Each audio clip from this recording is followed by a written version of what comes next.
closet-mounted drying racks free up floor space and let you dry delicates efficiently in small homes.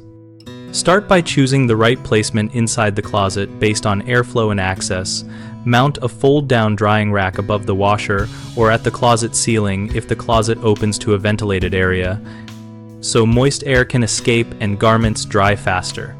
For frequently used items, install retractable towel rails inside the closet at chest height so you can pull them out to hang delicates and push them back when not in use, keeping the space tidy. Consider a pull-out slatted rack installed at chest height for gentle flat drying of sweaters and knitwear. The slats support shape and allow air around the fabric. Use wall-mounted telescoping rods to create adjustable length hanging space for longer items and position them to avoid overlapping pieces which slow drying.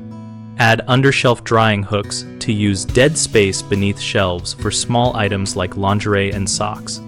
Place hooks with at least 1 inch of clearance so items do not touch shelf surfaces. Always leave a small gap between the closet door and a vent or slightly open the door to improve circulation and rotate items midway through drying to prevent damp pockets. Most people cram wet items together, which traps moisture and causes odors, so avoid overloading the rack and space garments evenly to promote airflow.